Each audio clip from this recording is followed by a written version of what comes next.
हमें बचपन से एक बात सिखाई गई है कि पहले ज़्यादा मेहनत कर कर पैसे कमाओ, फिर उन्हें सेव करो और फिर एक बेटर फ्यूचर की उम्मीद रखो। बट कैसा हो अगर मैं आपसे कहूँ कि ये पूरा सिस्टम ही करप्ट है। हर दिन कोई आपसे आपके पैसे छीन रहा है and the sad part is कि आपको ये रियलाइज़ भी नहीं हो रहा है। तो ये कोई स्कैम भी नहीं है, ये कोई करप्शन भी नहीं है, ये है इन्फ्लेशन यानी महंगाई। And the harsh reality is कि आप जितना बचाओगे उतना ही गवाओगे। ये टॉपिक सिर्फ इकोनॉमिक्स की किताबों तक सीमित नहीं है, बल्कि ये टॉपिक है पावर, वेल्थ और कंट्रोल का। इन्फ्लेशन को कुछ इस तरह से डिज़ाइन किया गया है जो अमीर को और अमीर बना देता है और गरीब को और गरीब, और इसके बीच में मिडिल क्लास, वो तो हमेशा से ही पिसता है। तो आज के इस वीडियो में हम जानेंगे the dark reality of inflation कि कैसे ये चुपचाप आपकी सेविंग्स को खा रहा है, इसके पीछे कौन है और आप इसको काउंटर कैसे कर सकते हैं। Well, right at the very top, the big story that's breaking this evening, retail inflation is now at a 5-month high. India's August retail inflation rises to 7%. Like many other nations, India also has suffered a hit to its economy, thanks to high inflation and rising interest rates. Inflation, महंगाई, एक ऐसा शब्द जो हम आए दिन सुनते ही रहते हैं। पॉलिटिशियन इस पर डिबेट कर कर एक दूसरे को ब्लेम करते रहते हैं, गवर्नमेंट इसे कंट्रोल करने की कोशिश करती रहती है। But what exactly is inflation? अधिकतर लोगों का मानना है कि इन्फ्लेशन का मतलब है चीजों की प्राइसेस बढ़ना, बट ये कॉन्सेप्ट इससे भी काफी डीप है। इन्फ्लेशन का असली मतलब होता है टाइम के साथ आपकी परचेसिंग पावर का कम होना। अगर आज से 20-25 साल पहले आप 10 ग्राम सोना 5 से 10 हजार रुपए में खरीद लिया करते थे, तो आज उसी 10 ग्राम सोने को खरीदने के लिए आपको 80 से 90 हजार रुपए खर्च करने पड़ेंगे। This is inflation. तभी आप अपने घर के बड़े बुजुर्गों से सुनते होंगे कि हमारे टाइम में तो 200 से 300 रुपए में पूरे महीने का राशन आ जाता था। सो इन्फ्लेशन एक ऐसे इनविजिबल टैक्स की तरह है जो धीरे धीरे चुपचाप आपकी सेविंग्स को खा रहा है। तो अब ये जानते हैं कि इन्फ्लेशन आता कहाँ से है। तो इन्फ्लेशन को समझने के लिए हमें बिल्कुल बेसिक से स्टार्ट करना होगा। हमें पैसे के कंसेप्ट को समझना होगा कि क्यों टाइम के साथ पैसा अपनी वैल्यू खो रहा है और इससे किसका फायदा हो रहा है। डार्क रियलिटी जानते हो क्या है? कि इन्फ्लेशन नेचुरल नहीं है, इसे बनाया गया है, और जो लोग इसे कंट्रोल करते हैं वही पूरी इकोनॉमी को कंट्रोल करते हैं। देखो, इन्फ्लेशन कब बढ़ता है? जब मार्केट में चीजों के कंपैरिजन में ज्यादा पैसा सर्कुलेट होना शुरू हो जाता है। ये बेसिकली वही डिमांड एंड सप्लाई वाला कॉन्सेप्ट है। तो ये ज्यादा पैसा आता कहाँ से?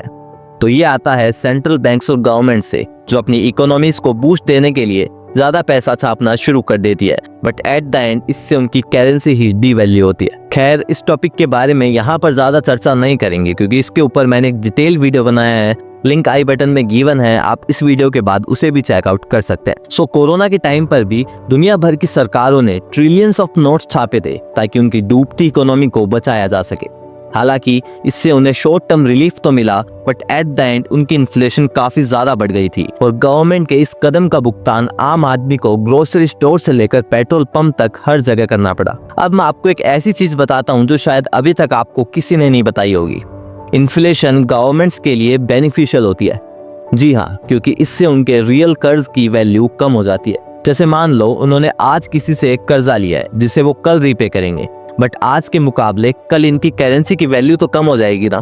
बट वैल्यू कितनी भी कम हो जाओ, अगर उन्होंने 50 हजार रुपए लिए हैं तो 50 हजार ही देने होंगे।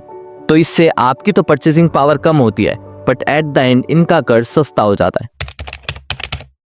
इन्फ्लेशन एक चेस के गेम की तरह है। जैसे चेस में हर प्लेयर एक जैसा नहीं होता, कुछ हारते हैं और कुछ को बड़ी जीत मिलती है। तो इन्फ्लेशन के इस गेम में असली विनर्स कौन है? तो पहले हैं वेल्दी बिजनेसमैन और इन्वेस्टर। अगर आपको याद हो तो इस वीडियो की शुरुआत में मैंने आपसे एक लाइन कही थी कि इन्फ्लेशन अमीर को और अमीर बना देता है। तो अब जानते हैं कि ये कैसे होता है। महंगाई से इन्हें फायदा इसलिए होता है क्योंकि इसकी वजह से इनके एसेट्स भी महंगे हो जाते हैं, और इनके एसेट्स बोले तो इनके रियल एस्टेट, इनके स्टॉक्स, इनका गोल्ड और भी बहुत कुछ। और इससे इनकी वेल्थ इन्फ्लेशन से भी तेजी से बढ़ती है, जबकि एक आम आदमी महंगाई से लड़ने में ही अपना पूरा जीवन बिता देता है। फॉर एग्जाम्पल, पिछले दशक में मुंबई और दिल्ली जैसे शहरों में प्रॉपर्टी के प्राइसेस ट्रिपल हो गए हैं। बट वहीं बात करें मिडिल क्लास आदमी की सैलरी की, तो वो मुश्किल से डबल हुई होगी। एक अमीर इंसान एप्रिशिएटिंग एसेट्स ओन करता है जिससे वो और अमीर होता जाता है, और एक मिडिल क्लास रेंट पे रहता है जिससे उसे हर साल और ज्यादा रेंट पे करना पड़ता है। जैसा मैंने बताया था कि इन्फ्लेशन से गवर्नमेंट्स को भी फायदा होता है। वो ज्यादा नोट छाप कर अपने कर्ज का बर्डन तो कम कर लेती है, पर आम आदमी पर महंगाई का बोझ डाल देती है। बैंक्स भी इसका ढंग से फायदा उठाते हैं, ज्यादा इंटरेस्ट रेट चार्ज कर। बट आपकी सेविंग्स की वैल्यू तो हर दिन खत्म हो रही है ना। तो इस पूरे गेम में सिर्फ मिडिल क्लास हारता है। अगर आप एफडी या सेविंग अकाउंट में अपने पैसे सेव कर रहे हैं तो आप हर दिन अपनी परचेजिंग पावर खो रहे हैं। एग्जाम्पल के लिए समझिए कि इन्फ्लेशन हर साल 7% से बढ़ रहा है, बट आपका सेविंग अकाउंट में या आपके एफडी में बैंक आपको 4, 5 या 6% का इंटरेस्ट दे रहा है। मतलब आप 1-2% पैसा तो अपना हर साल गंवा रहे हैं ना। देखो, इन्फ्लेशन एक ऐसी चीज है जिसको आप टाल नहीं सकते हैं, बट इन्फ्लेशन की वजह से अपनी परचेजिंग पावर को खोना ये आप जरूर टाल सकते हैं। और इसी के कुछ सजेशन मैं आपको देना चाहता हूँ। तो बेसिकली आपको एप्रिशिएटिंग एसेट्स में इन्वेस्ट करना है जो इन्फ्लेशन से भी ज्यादा तेजी से ग्रो करे। जैसे एक है रियल एस्टेट, क्योंकि जमीन और प्रॉपर्टी की वैल्यू जनरली बढ़ती ही है। दूसरा हो सकता है गोल्ड, क्योंकि गोल्ड ने सालों से अपनी वैल्यू को रिटेन किया है। तीसरा हो सकता है स्टॉक्स या इंडेक्स फंड। और भी बहुत कुछ हो सकते हैं। आप अपनी पूरी रिसर्च करके इन्वेस्टिंग शुरू करें ताकि आपका रिस्क काफी ज्यादा मिनिमाइज हो जाएगा। इन्फ्लेशन एक ऐसे शातिर चोर की तरह है जो चुपचाप आपके पैसे आपसे चुरा रहा है, बट एक अच्छी फाइनेंशियल नॉलेज एक ऐसे वेपन की तरह काम कर सकती है जिससे आप इस इन्फ्लेशन को काट कर रख सके।